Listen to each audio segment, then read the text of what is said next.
Welcome to Paranormal Heart Podcast with host Kat Ward.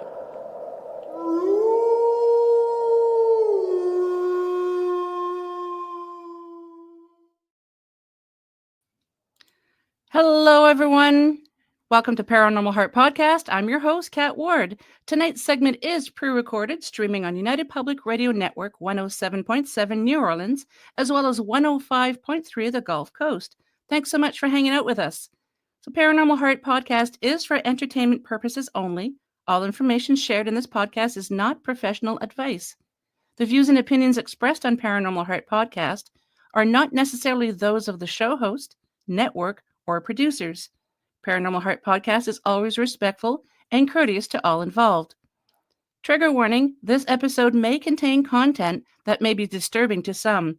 Viewer and listener discretion is advised. So folks, my special guests tonight are no stranger to the show. My UPRN brothers, Justin Cancilliere and Erik Scerbak of Paranormal Reborn. Paratruth Reborn. Good grief. Justin and Erik will be discussing one of their paranormal investigations that I find most intriguing, the Jeffrey Dahmer house. So please help me welcome, I can't speak tonight, Justin and Erik. Hello, guys. I'm just so excited. I'm tripping over my tongue. Thanks for having us back. Yeah, we kind of have that effect on people. So, it's all good. You're so scary. So welcome again. I love talking to you guys. We've known each other for, quite a few years now. Yeah, so since 2014, I think, or 13 or 14, one of those two. 14 is when we started again. So 14. Okay. Yeah, it's been a while, but it's been a crazy ride. Right? So I had heard an interview that you guys did, and I did not know about this investigation that you did. And I immediately reached out to you guys and was like, guys, what? We need to have you on the show to talk about this. This was amazing. This goes to show that she doesn't really listen to our show, right? Because we brought it up like 100 times on our so many times. I probably have heard it then, and I have the memory of a sieve. So she's the type of person who just plays our show in the background while she does something else. Focuses all her attention on that thing. Yeah, we're just noise. I get it. I get it.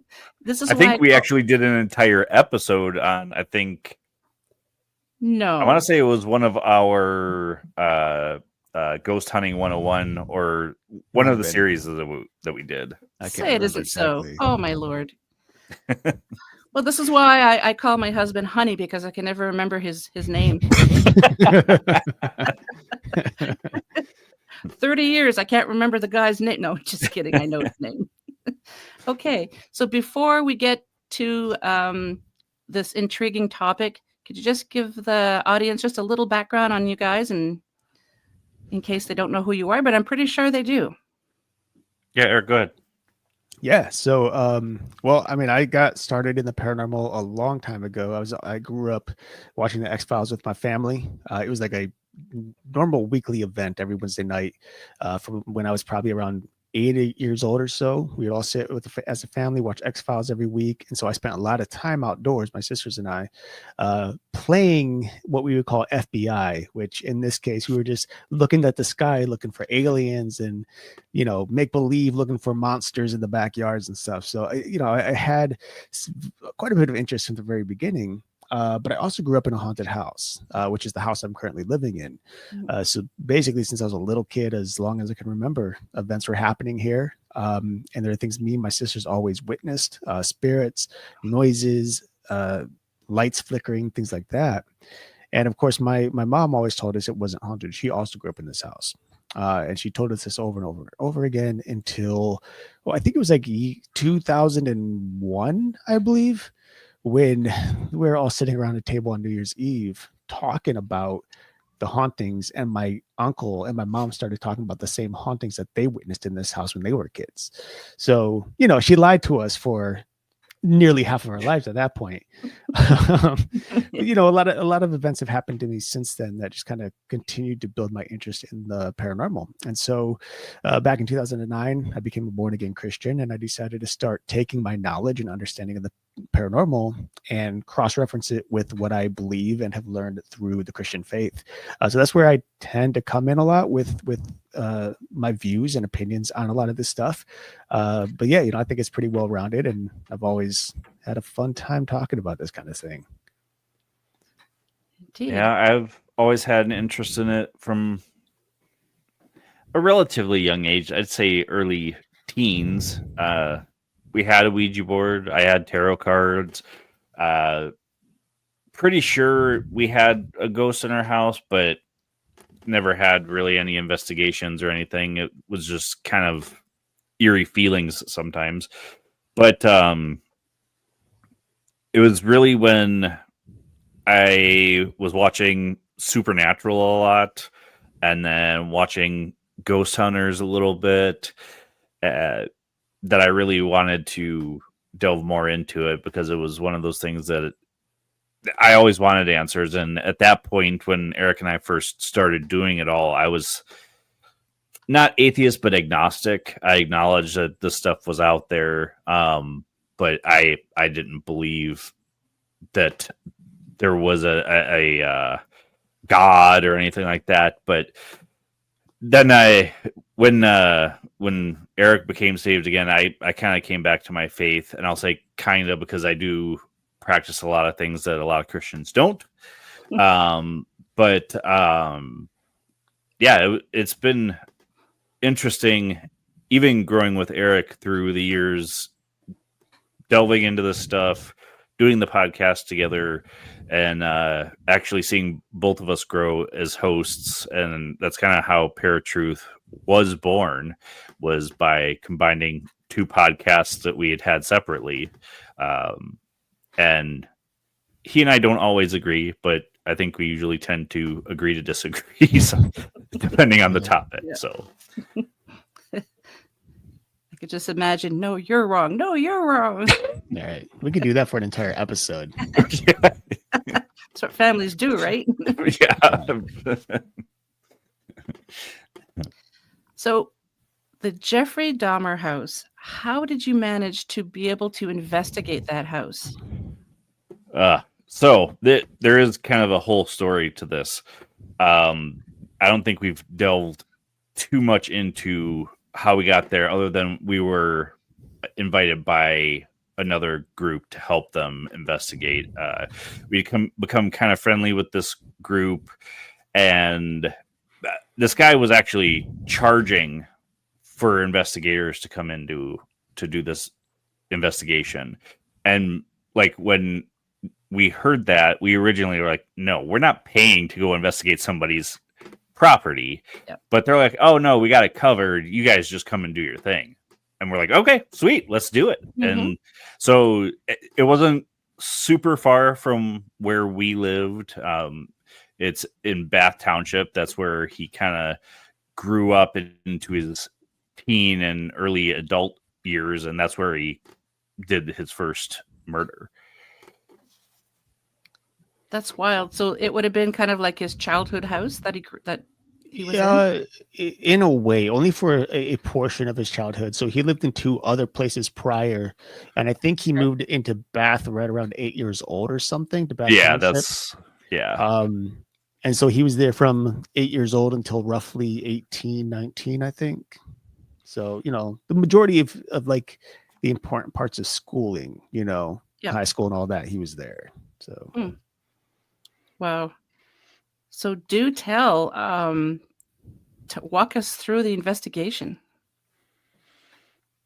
When we first started it, the guy was giving us a tour, and we just kind of walked through the house, walked more through this vast backyard that was there, and he was just telling us, you know, everything that happened. At that point, I don't know that either you or I had ever really known what had happened at that house. We just knew Jeffrey Dahmer and what he was known for, right? Right. We knew what he was known for. We didn't know at the like prior to going to the investigation, we didn't know he actually committed the first murder of Stephen Hicks in Bath Township. So once we arrived and were kind of told the true story, the full story of what happened in that house, we were kind of blown away because like, whoa, this is going to be a dark place to investigate. So just for a little background, he was 18 years old, both Jeffrey Dahmer and Stephen Hicks. And Stephen Hicks was kind of hitchhiking to trying to make his way to a concert that evening. And Jeffrey ended up pulling over and picking him up and convinced Stephen to come back to his house to have a few beers before going to the concert with him. So we said, sure, why not? Let's go kick back and have some beers. So while they were there, they're drinking. And of course, Jeffrey Dahmer, if you know, anyone knows anything about him, a lot of his murders are based on his sexual attraction to men. He killed primarily men.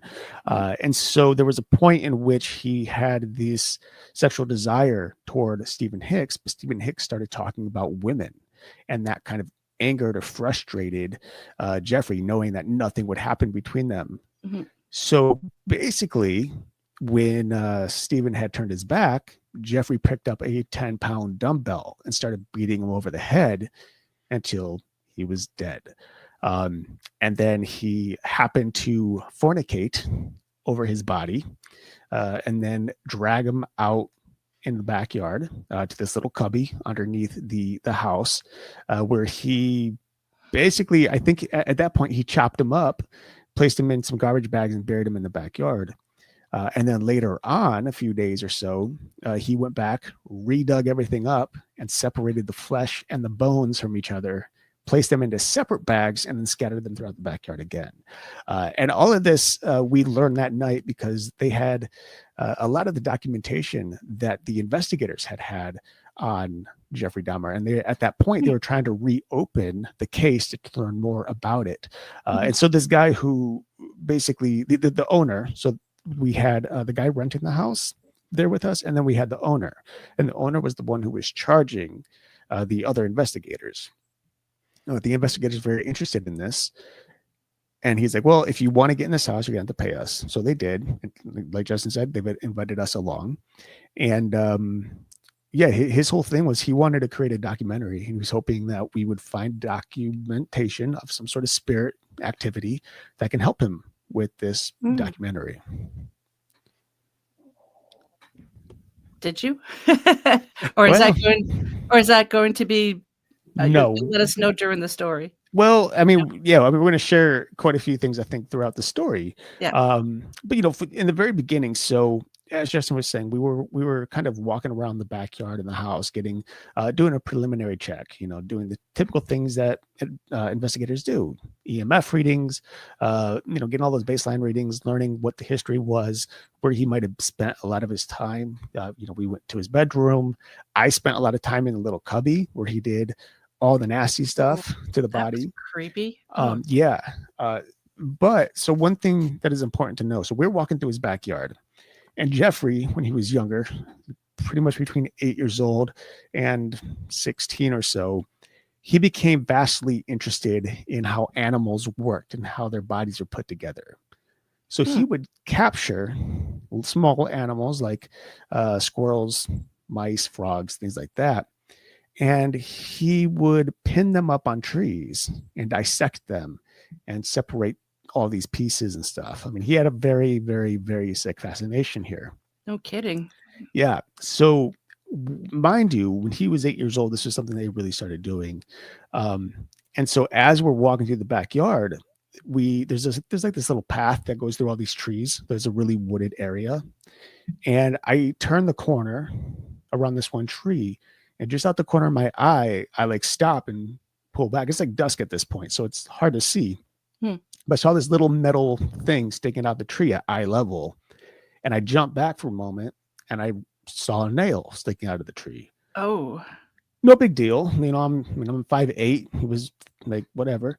But then as I started thinking about it, I started considering the math, how tall he would have been at 8 years old, how many years ago that was and how much that tree would have grown over the years Oh, yeah. to when we did the investigation, which I think, if I'm not mistaken, we did the investigation in 2010.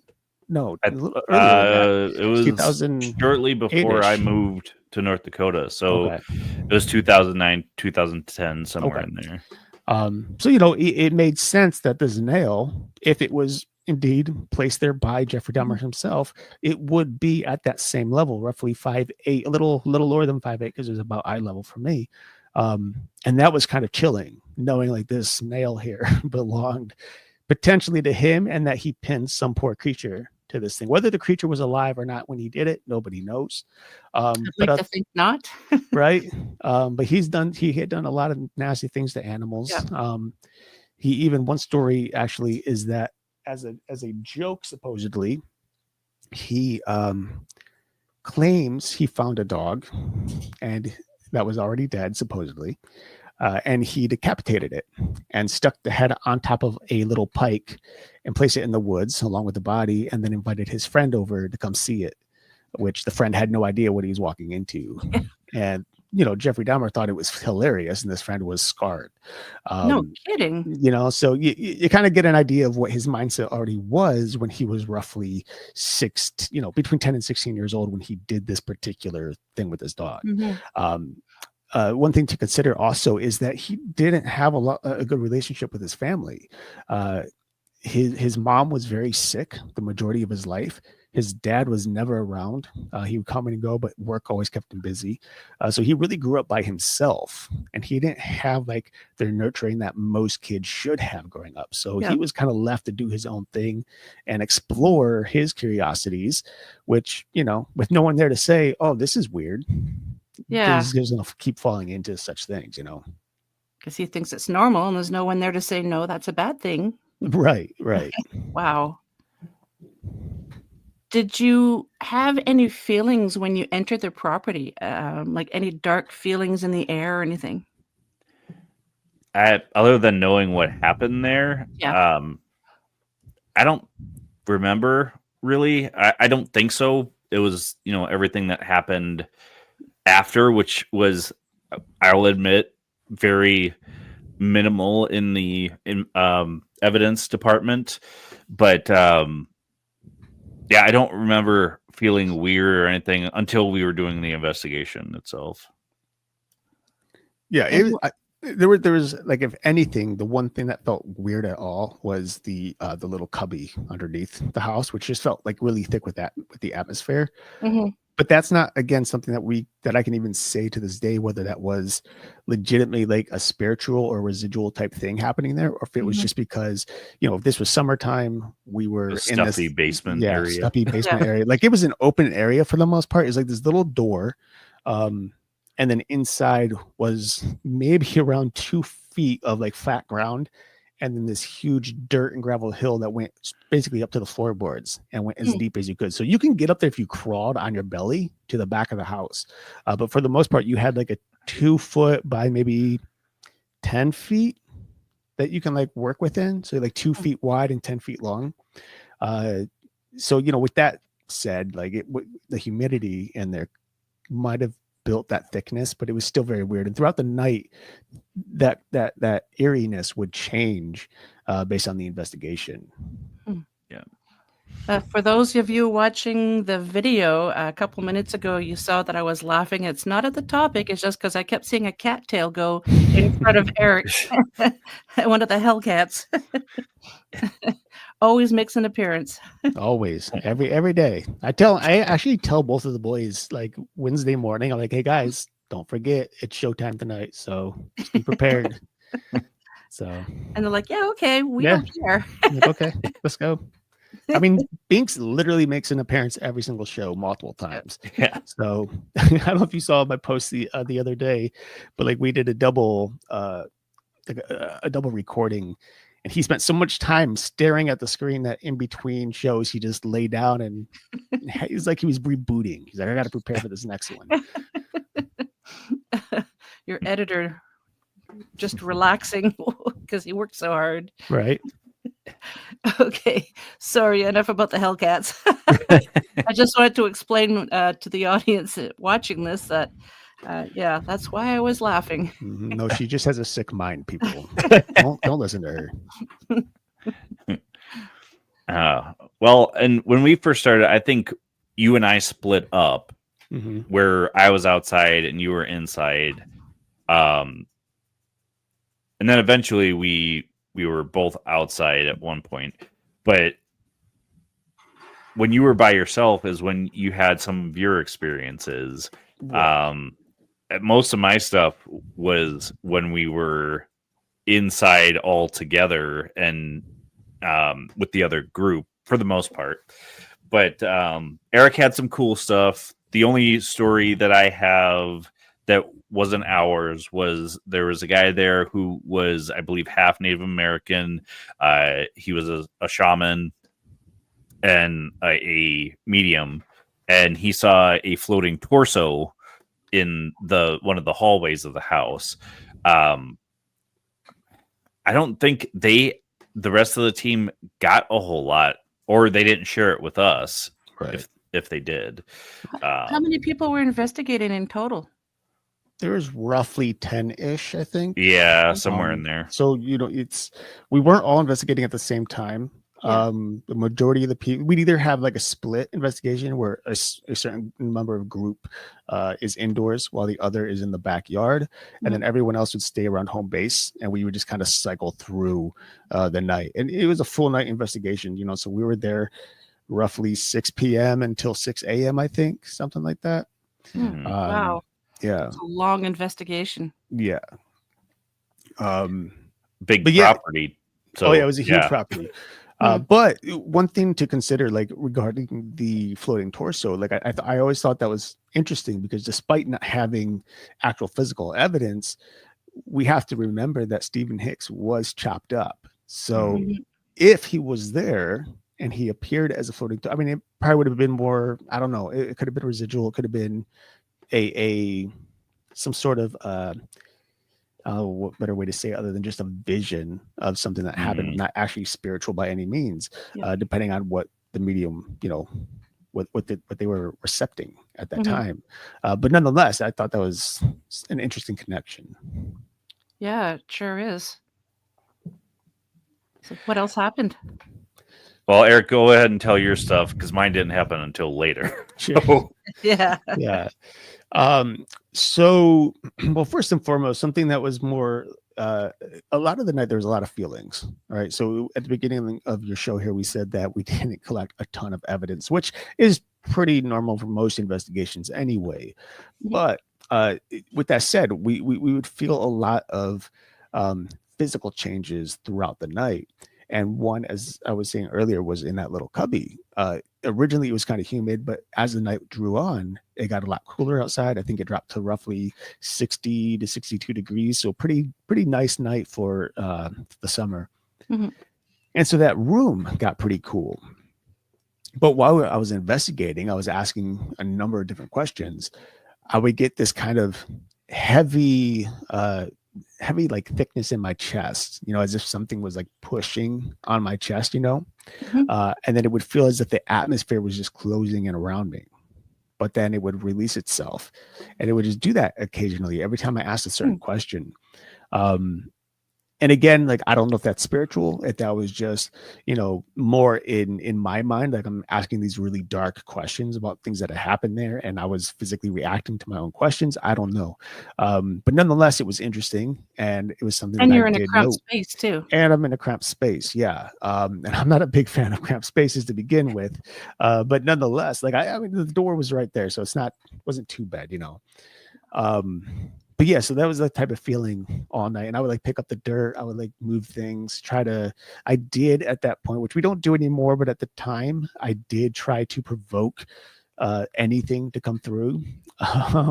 So, and Erik. weirdly, I know, oddly though, when I provoked, I didn't get any changes in the atmosphere. So it was only when I was asking those darker questions. But anyway, so then later in the night, I moved indoors, specifically to Jeffrey Dahmer's bedroom, his childhood bedroom. And I was sitting in a corner, kind of like right in front of this closet door. Right to the left of me was a window, probably around 2.5, 3 feet above me. And then the bed was right in the center of the room. And to my right was the bedroom door leading into the hallway. So the very first thing that happened, and I didn't notice it in the moment, I had to go back to my EVPs and I found it there. But I sat down and I just said, "Hey, Jeffrey, are you here?" Waited. I was like, "Is there anyone here? What's your name?" Then I said, "My name is Erik." And went on with a few other questions. But when I went back and did the recording, none of those questions were responded to except for one, or I should say the one wasn't even a question. It was when I said, "My name is Erik." There was a little voice that popped up afterward. And sadly, I tried finding it for you so I can air it. I know where it's at, but my system shut down. It's taking forever to reboot. So hopefully I can get that to you, and just so you can hear it at least, and we could post it online as well, Instagram or whatever. But so in the EVP, I said, "My name is Erik." And directly after, within like 2 to 3 seconds, all I hear is Erik. Like that. All right. So it was my first Class A EVP I'd ever received. And I was listening to, when I do EVP sessions, like when I listen through them, I usually do it in bed at night. It's like 10, 11, 12 o'clock at night. I'm sitting there listening because it's the quietest at that point. I'm relaxed. I'm able to hear better. But when I heard that come through at roughly 11 o'clock at night in my bed and I'm by myself, I'm just like, whoa, all the hair stands up. You get the chills. Like, oh man, there is somebody or something there next to me. Yeah. So that was just wicked cool. And then during that same session, I had an encounter, something that I saw, which was not documented on video. I didn't have a camera with me. I just went in with a flashlight and my EVP, my EMF detector. But there was in the corner of this room, like a little gold orb of light that zipped from the corner of the room, like catty corner to me, came out and went into the hallway. And it was one of those things that I saw like point blank, like it was there and then it was gone. And I had to try to, debunk it as best I could. And sorry. Hey, nope. Technical difficulties. Of the feline kind. Sorry. So anyway, I tried to debunk it. I noted that there were people outside. They had walked past a couple of times throughout the night while I was in that room. Whispers at the most, they were pretty audible. Even like with the whole Erik thing, I'd have noticed that, if I heard it, if someone said it outside that window, I'd have noticed it. Yeah. No question. But anyway, flashlights. I thought, oh, that gold light could have just been a flashlight. Someone walking by accidentally zipped it into that room, but they didn't know I was in there. But the one thing that was interesting is that everyone that night was using white light flashlights. So there were no yellow light bulbs that were being used. So that wouldn't really, and like, you could think like, what if there was like a yellow or like a gold curtain that maybe it shined through or some sort of weird reflection. But again, like that window had white curtain on it. There were no like stained glass or anything in the room that it could reflect off of. So whatever this was, and at that time, no one was walking by the window. Like I checked outside the window. I immediately called up to base camp. It was like, "Hey, is there anyone over on I think at that point it was like the south end of the house?" Like, no, nobody's there. No one's in the backyard. Everyone's up front. So I was like, okay, cool. Nobody's back here.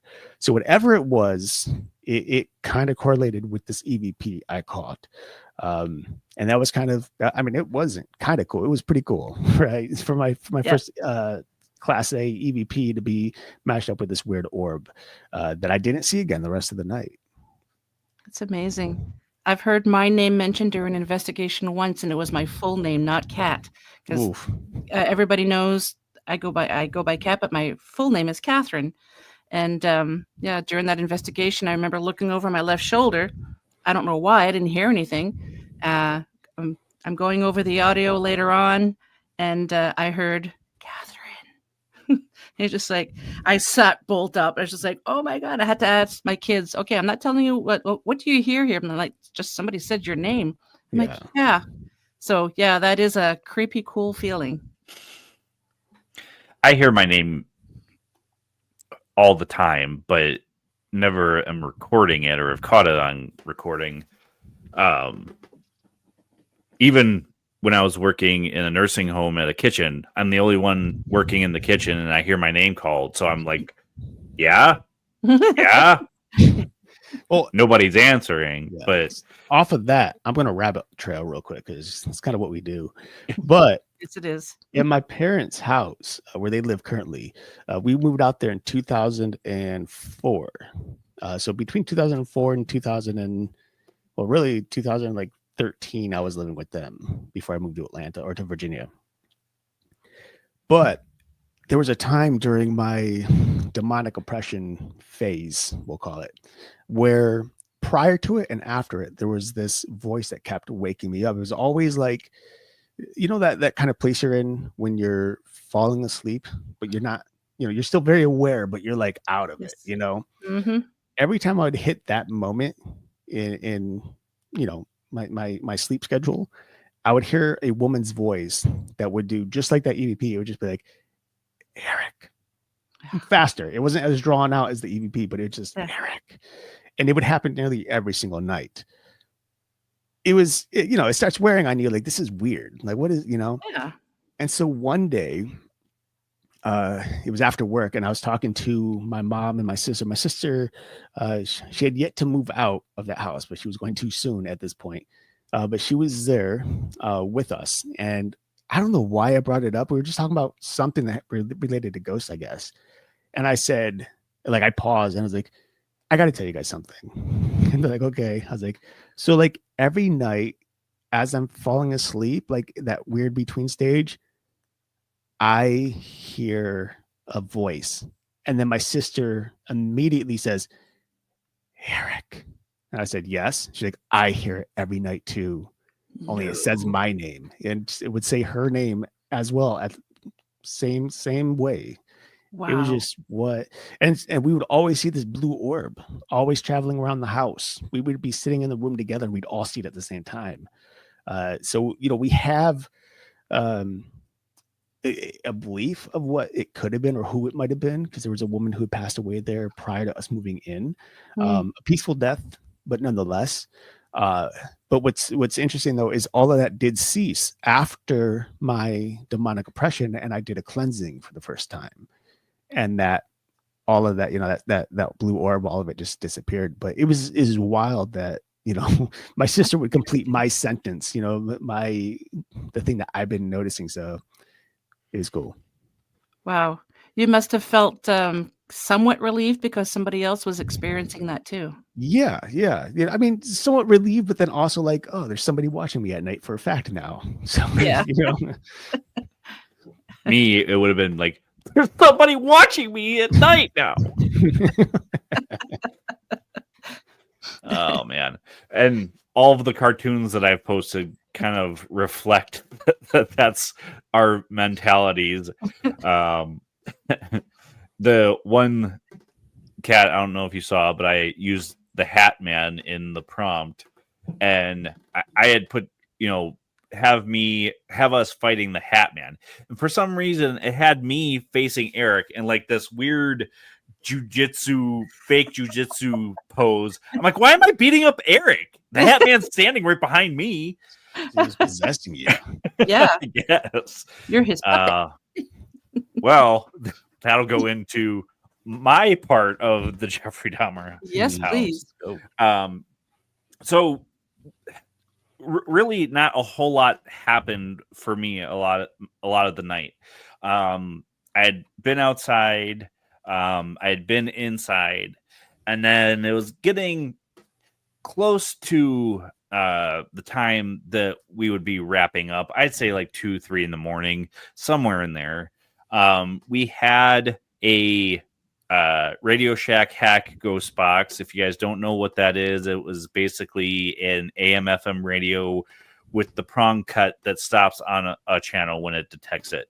And if you're younger and you don't know what a Radio Shack is, yeah, right. That was a place that sold a lot of electronic equipment. sales. But so I sat down at the table with two gals from the other group. At that point, I hadn't had a speaker or anything, so I just had some headphones, a split headphone jack, so that way I could record what was coming out of it as well.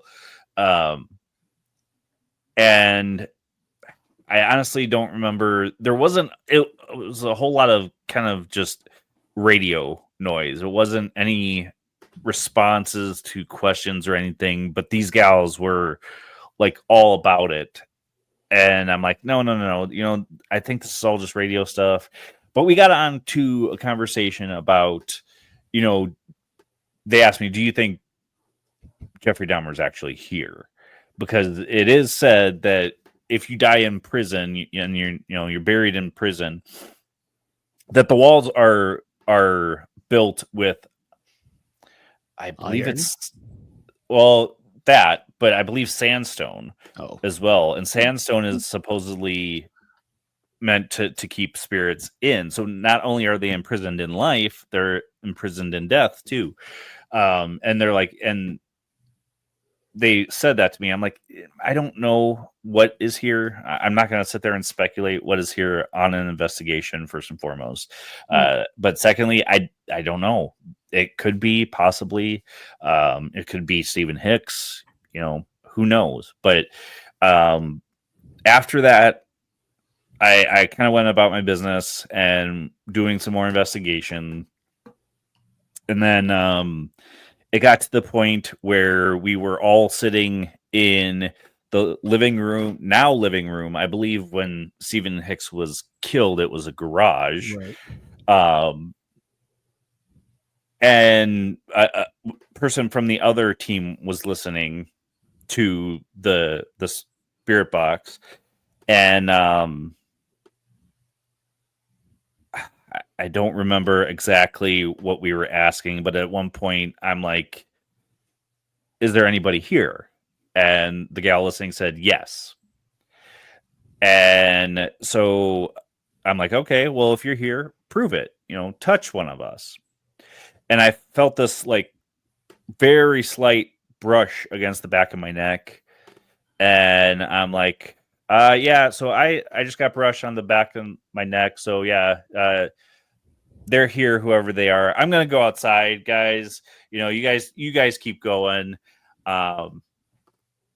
Didn't give in to the freakiness that I was feeling, because you don't want to do that during an investigation and freak everybody out. It taints the entire investigation. He excused himself so he can go cry. Well, just a little. Rocking back and forth. It's okay. It's okay. And the little coming under the house. Oh man. But this is where some of the stuff that happened after that gets a little dicey, in the fact that the guy that, like Eric mentioned, that owned the house was trying to do a documentary, and I don't know how this got brought up, but the gal on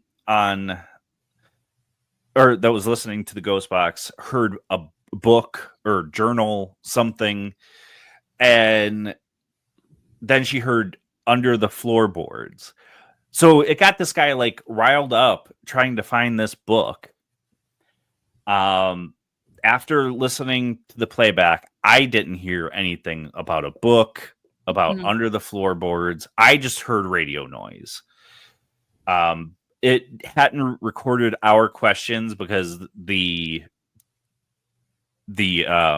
wire was plugged into the mic section of the recorder, and I didn't have a separate recorder recording us asking the questions. That kind of technology didn't really exist yet back then, so it was all confusing still. Well, yeah, we were brand new to all of this too. But you know, after listening back, I went to the one of the co-leads of the group and said, you know, I didn't hear anything. Just tell them that we didn't capture that. There was nothing there. Another part of what not to do on an investigation, one of our team had taken a picture of a mirror, and had put this picture through so many filters and brought it to us. And he's like, "Look, guys, there's a portal in the mirror." And we're like, "Dude, you had your flash on taking a picture of a mirror and then manipulated it into looking like it was sparkling." I mean, no, we're not giving them this as evidence. This is crap. We're not doing this. This guy was kind of notorious for doing this kind of thing. There was another investigation we did at a bar or a pub, and he there took photos, and there were all these light streaks in all the photos. And instead of bringing it to me and Justin, or even our other investigator, he went straight to the client and was showing him all the photos, saying there's a ghost passing through here. But what he wasn't telling anybody was that he told us was that he actually changed the shutter speed. So basically he allowed the shutter to stay open longer so they would fill in more light. The problem is when you do that, in order to take a clear photo, it has to be completely still. It has to be on a tripod, hit the shutter button, and then step back and let it do its work. But he was doing everything handheld. So the slightest breath, the slightest creak, anything would give just a little bit of shake to the camera and there'd be streaks. And he's trying to pass it off as documented ghost evidence. And I will tell you, like, after that investigation, there was a big falling out. We had to pull him aside and have a talk with him, and it didn't go well, primarily on his part. And we went our separate ways. But yeah, that is something that we always tell everyone when it comes to client work. Like, don't share things with the client until you've had time to actually go through the evidence and know what it is you caught. And that was pretty much it while we were there. We drove home. I had drove with Erik from his house and then had parked my car across the street and, said our goodbyes. I was going to go home and I just felt like off. I felt weird. So I'm like, whatever's here, you're not allowed to come into the car with me. You're not allowed to go home with me. You need to leave right now. And I heard, "Goodbye, Justin." Oh, yeah. And I mean, at that point, all my gear's packed away. I wasn't recording anything, so I don't have any physical or audio evidence of that. But yeah, that was the end of it. Went home, it didn't have any problems after that, but enough to freak me out that something had followed us home. Sure, yeah. I think even like any seasoned investigator would probably have the little hibby-jibbies with that. Right. Yeah, for sure. I mean, there is a misconception with a lot of people who don't investigate that think that investigators are like all these brave souls, nothing scares us. No, we get scared. We just continue because we're so curious. Well, I call BS on that because I don't know how many times we've seen the ghost hunter crew, the TAPS crew, jump or scream or whatever. I mean, they get scared and they run out the building. Like, wait, we need to go back in there. Like, too late, guys. Y'all lost that one. I mean, it's ratings as well, but it's ratings. It's high ratings. I mean, actual investigation, not entertainment purposes. Right. Well, and that's the one thing that I always loved about like investigating, because like, and there were times where like Justin and I would do like rock paper scissors. Who's going in that creepy room in that creepy basement. But that's like the one thing you always have to, as an investigator, when you're in this, dark, damp basement, there's no one in the house but you, and you're like, I need to go down there. But I feel like there's something down there. You gotta steal up and you gotta go for it and try to swallow all that fear, because it's natural. Like, you go down there, your mind is running wild. You never know what's gonna, and not only just wild, like you're starting to think of things that literally might not even exist. Like, why would there be a werewolf down in that room when they were hunting ghosts? That don't make sense. But you get your mind starts running wild, and it can get a little scary. So, and it's nice after a while, when you're down there for a grip, and you're just like, okay, cool, everything's cool, and that's when they get you. Because as soon as you let your guard down, boom, something happens, and you're just like, time to go. Until you take a picture of a bush and it looks like a Grim Reaper, and then you're even more freaked out. There's that. I actually had something like that happen during an investigation. And we were setting everything up, and somebody had to go to the basement, which had dirt floors and everything. And everybody else was doing other things. And I'm like, okay, I'll go. Halfway down the stairs, it hit me. I'm just like, oh my, I don't like how this is feeling. But I got to do it. I was by myself. And so I set up the cameras and everything down there. And then I'm like, up the stairs. And then later on, guess who has to go get the camera? Back downstairs. And I'm like, I really don't want to go downstairs. Naturally. I mean, like, you ever have those moments where, like, you're getting ready for bed, you're washing your face, and right when you get done rinsing, you're like, oh God, I got to look in the mirror. Yeah. Oh yeah. I don't want to look in the mirror. What is behind me? It's like I'm like reaching behind me, like there's something going to be there to make sure, like just so I know. Yeah. Scary. I actually can't look into the mirror for too long anymore. And it wasn't any investigations or anything. It was the movie Mirrors. If you've ever seen the horror movie Mirrors. I've never seen it. It sounds familiar. I probably have seen it. Kiefer Sutherland's in it. Okay. But it's about a demon that was cast out into a mirror. The character it was cast out of became a nun, and it's going around killing all these people through the mirrors. But after that, and I mean, plus what we do, we've kind of come to the conclusion that mirrors are doorways too. So after seeing that, I'm like, nope. I'll stare for a few minutes to brush my teeth, and then I gotta look down. Or if I'm brushing my hair, I'll do it for a little bit and look away. I can't look at a mirror since then. Right. Well, and on top of that, it's like there's like for me, this confession time for me. Like there are, if anyone knows, everyone's been listening to this show for a while. I am not afraid to say the name of something we should not be saying the name of. Oh, you're that guy. In terms of entities, yeah, I don't care. I'm not afraid of it in that sense, because I'm just like, I'm protected by God. Like it don't matter. Like they've got no jurisdiction on me. But after we get off the show and it's pitch black because it's dark by the time we get off the show, and I turn all these lights out, I was like, it's just me and my flashlight until I get downstairs. I'm like, how many times did I say that name? How loud did I say it? Lord, I'm trusting you. It's like creeping down the stairs, just making sure. Or like, and I spent a lot of time watching. Shout out to Slapped Ham. I don't know if you guys ever watched that on YouTube, but it's this YouTube channel which shares a bunch of scary videos that are sent into him, or that he finds across the web, and it's pretty creepy stuff. So I'll be sitting there watching stuff like that, and something's like coming down the stairs in a video, and I'm the way my couch is situated, look for my TV, I have both perfect view of my stairway and my TV. So I'm like looking at the TV and I'm looking at the stairs. I'm looking at the TV and I'm looking at the stairs. Like, I don't know. Like I'm watching this, it's going to show up over here, but I'm worried. I keep an eye on the cats now. Thankfully I got them because they're like first defense. They'll let me know. First responders. Yeah. Yeah, that's amazing. Did you set up your living room that way on purpose so you could watch the stairs? No. So I mean, originally I had it set up where my back was always toward the stairs, and I only changed it because I wanted something a little more adultish, I guess, because there was not a lot in my living room at the time when I had it set up that way.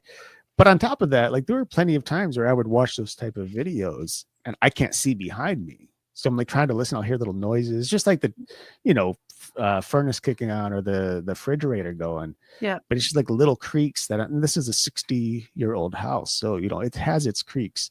And that's when, like I said, the mind starts running wild and like, I can't see behind me and I'm nervous. So now I am set up. I didn't do it specifically to see the stairway and all that, but it is it's a nice little perk. Perk. Yeah. No kidding. Jeez. So for the Jeffrey Dahmer house, what did you guys like once you got all your evidence together and spoke with everybody that investigated? Did you come up with anything in particular for the owner?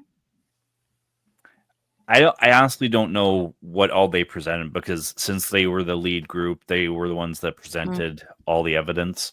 Yep. Like we went over our own evidence and then submitted it to them, and then they took it to the client. Right. Okay. Yeah, but I don't think there was anything of significance. At the time, I don't know that you even noticed the Erik whisper until I got it on the computer. Which Yeah. I didn't have. I mean, you can hear it really well on the EVP itself, but I would send it through an older computer. Like this is the thing from the early thousands.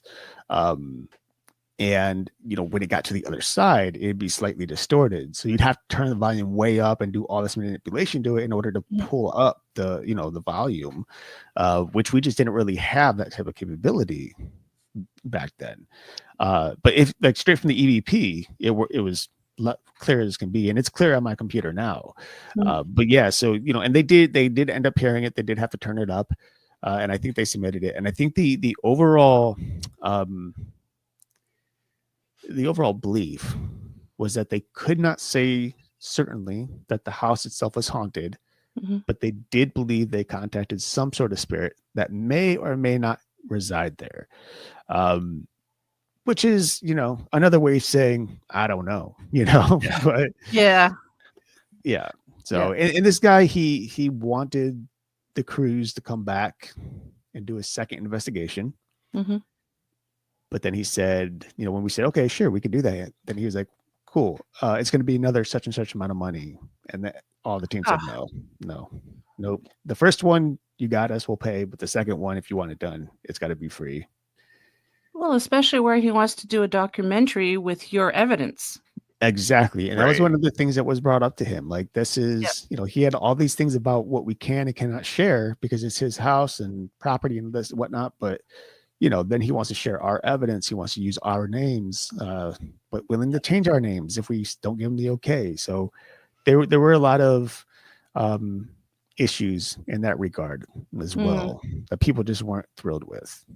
Yeah. It's too bad because he potentially could have had a good documentary, having you guys go several times. If he had asked us, I think if he had allowed us to do a full investigation with camera setup to actually record the investigations themselves, do some interview type stuff, whatever, we would have some sort of, some sort of clips and videos to give him at that point where he can piece them together, literally release one of the first documentaries on Jeffrey Dahmer ever made. I mean, at that point, at least a more modern documentary. I mean, nowadays, obviously, you can't do it now. There's so many documentaries on Dahmer, and that house has been used in TV shows. Right.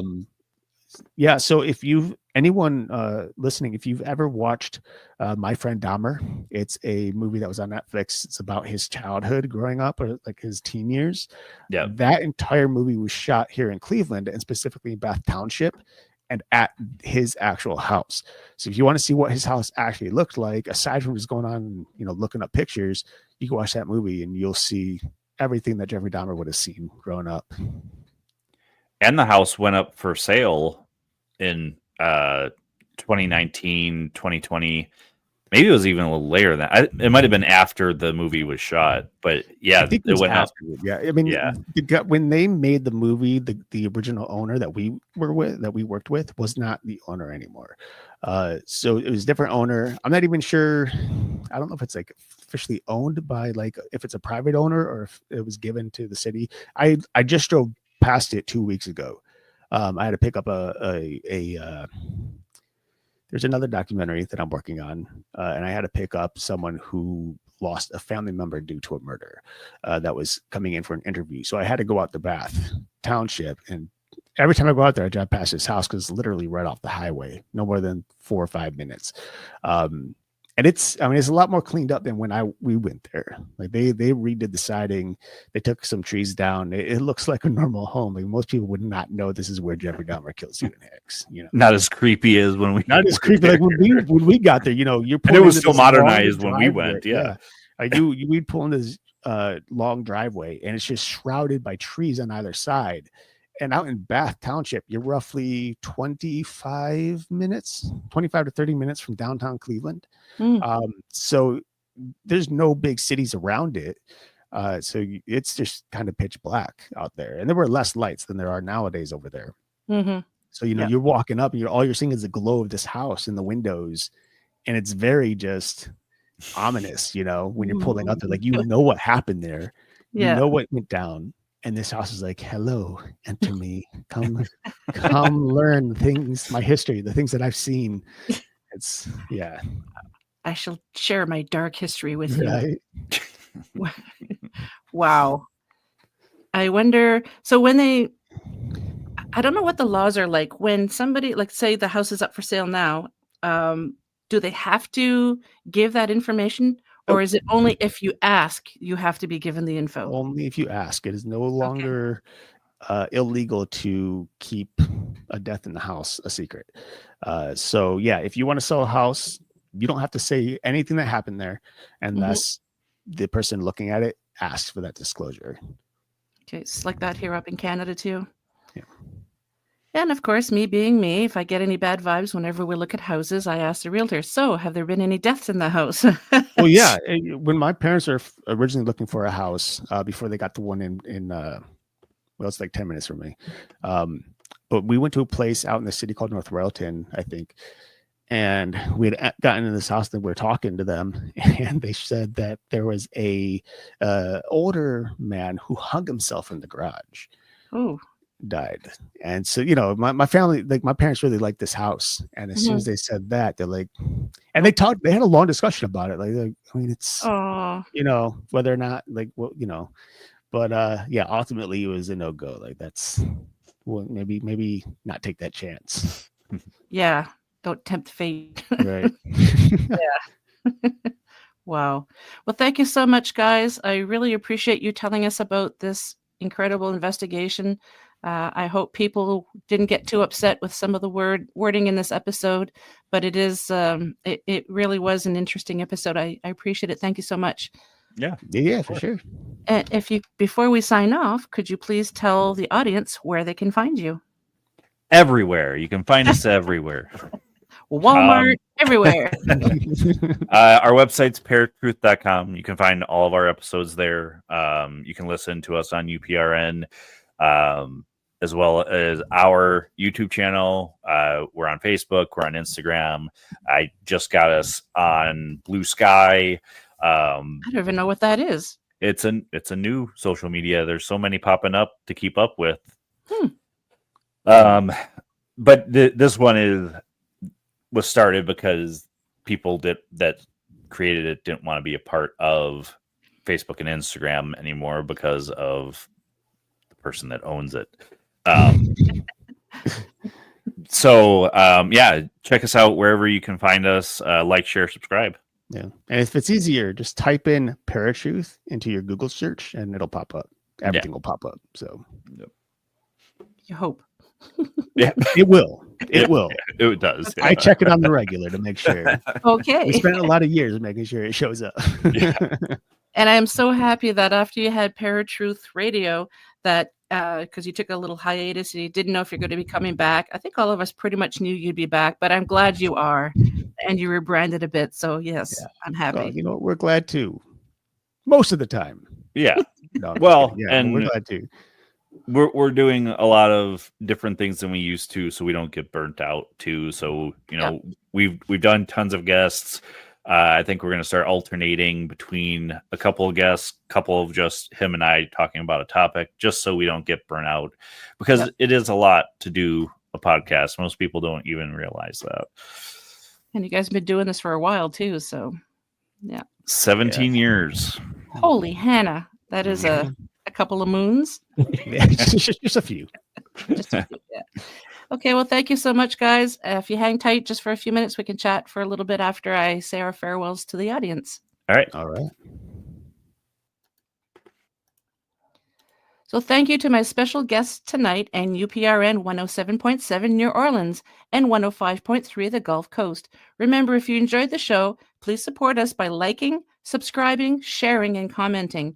Another way to help support the show is by grabbing some swag. If you'd like to pick up your very own Paranormal Heart podcast mug, as seen here, for those of you watching the video, drop me an email at paranormalheart13@gmail.com. So until next time, take care of each other. Much love to you all.